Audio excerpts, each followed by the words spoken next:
In my last video, I talked about Deloitte UK in terms of step-by-step process to apply at Deloitte UK. In this video, we're talking about PwC UK.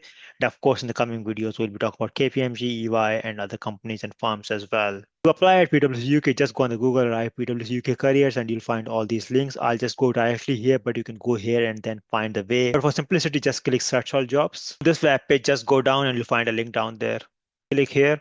A new web page has opened now and you'll find details down there in terms of different jobs. So I'll click search jobs under experience hire. So just click here and then the new link is open. Now you can find the jobs by title or location. So I'll click on UK, find jobs, and then down there you'll find more details. So there are 144 jobs open. I am going to select accounting, audit and assurance, but if you want to do something else, then go ahead. I'll just click here and then I have to find a relevant job just to show you how the process is done. I'll just click this one, external audit manager, banking capital markets. Make sure to read each and everything down there and then click apply now.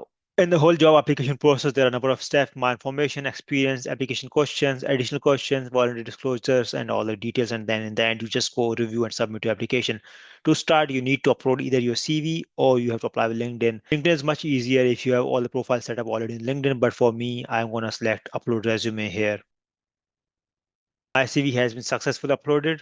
Now just few more questions down there. I'll complete them as you can see on screen. Make sure to say yes if you have worked with PwC in past. Write your current country. Mine is UK.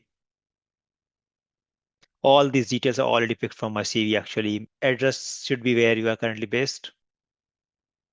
Country. Be sure to write the correct email ID because that will be used to create your account and of course for all the correspondence down there. Write a phone number with the correct country code because they may call you just to get more information about yourself before actually starting the interviews. Do you get the consent to use that for advertising, sending WhatsApp messages? I'll just say no, but if you want to, you can say yes. Next step is about my experience. In the experience section, my experience is taken from CV directly as I uploaded that at the start. You can see my job title is here, my company is here, when I started, etc., etc. Everything is already captured here from my CV. But in case everything was not captured from your CV, just in case if your CV was not up to mark or not in order that's required, you need to make sure the application is updated here. So here, literally, you talk about each and everything like job title, company, from, when, and role description. As you can see here, it has taken each and everything from my CV directly. And my old jobs as well at HBL and EY. Basically, everything is captured directly from CV. In this experience section, you talk about your current experience first and then talk about all the experiences that you have, all your work experience down there. After that, you need to talk about education. So I am chartered accountant. I'll just write ICAP for short, but you need to write the full name. In terms of degree, CA or ACC is not a degree, so you need to write either other or professional program in accounting. I'll just go with this one. In terms of field of study, it's not mandatory. You can write accounting and finance or maybe accounting and auditing. I'll just stick with accounting finance here. Overall result, GPA is not valid in chartered accountancy exam, but if you got university education, you need to write everything properly here. Now here you need to talk about when you started education and when you finished. So just random. After that, you can add more education. If you got a degree, any professional certification or any the qualification, like I got a CFA as well, I can add that in my application. And then after that is skills. What sort of skills you have? Everything here is again captured from my CV that I uploaded initially, but you need to write that. After that, languages. So what language do you speak? So I can select multiple languages like English, Urdu, Hindi, Sindhi. I can write about all of them, but for simplicity, I'll just stick with English for now.